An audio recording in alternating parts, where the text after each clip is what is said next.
বন্ধুরা, তোমরা কেমন আছো? আশা করি খুব খুব ভালো আছো। আর আমিও খুব ভালো আছি। আর আমার ঘরোয়া রান্নাঘরে তোমাদের সবাইকে স্বাগত। আজকে দেখো, একটা চিকেনের রেসিপি করার জন্য আমি নিয়েছি শুকনো লঙ্কা, জিরে, ধনে, গোলমরিচ আর গোটা গরম মশলা।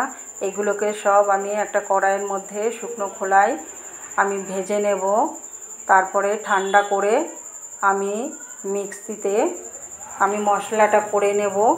তারপরে দেখো, আমি পেঁয়াজ, লঙ্কা, আদা আর রসুন কুচিয়ে নিয়েছি। এদিকে মিক্সিং বোলের মধ্যে আমি চিকেনটা দিয়ে তার উপরে দিয়ে দিচ্ছি পেঁয়াজ কুচি, আদা কুচি, রসুন কুচি, চিড়ে রাখা লঙ্কাগুলো দিয়ে এরপরে আমি দিয়ে দেব শুকনো লঙ্কার গুঁড়ো।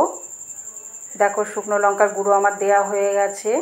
এইবার দিয়ে দেব খানিকটা লবণ দেওয়ার পরে আমি দিয়ে দেব হলুদ। তারপরে দেখো দিয়ে দেব টক দই দেওয়ার পরে ভালো করে আমি মেখে নেব। ম্যারিনেট করার জন্য ম্যারিনেটটা আমি আধা ঘন্টা রেখে দেব।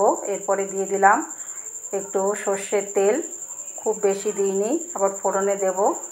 দেখো, আধা ঘন্টার জন্য আমি ঢেকে রেখেছিলাম। তারপরে আমি এবার তেলের পরে ছাড়বো।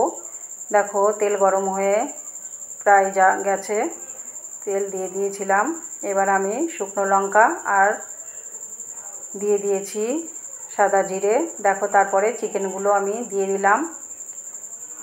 তারপরে ভালো করে নাড়াচাড়া দিয়ে আমি কষানোর জন্য আমি দেখো এর ওপরে আমি একটু ঢেকে দিলাম। তারপরে দেখো, ঢাকনা সরিয়ে দিয়ে আমি এবার একটু দিয়ে দিলাম স্বাদ মতো লবণ আর পরিমাণ মতো হলুদ দিয়ে ভালো করে নাড়াচাড়া দিয়ে আমি এবার এইটাকে শুকনো যে মশলাটা করে রেখেছিলাম সেই মশলাটা আমি এরপরে দিয়ে দেব। দেখো, মশলাটা দিয়ে আমি ধনেপাতা কুচিগুলো দিয়ে দিলাম। তারপরে আমি দিয়ে দিলাম ঘি, দিয়ে মশলা করা একটু যে জলটা ছিল সেটা দিয়ে আমি ঢেকে দিয়েছিলাম অল্প একটু একদম। দেখো কত সুন্দর হয়েছে। এবার নামিয়ে নেব। দেখো, নামানো আমার প্রায় হয়ে গেছে।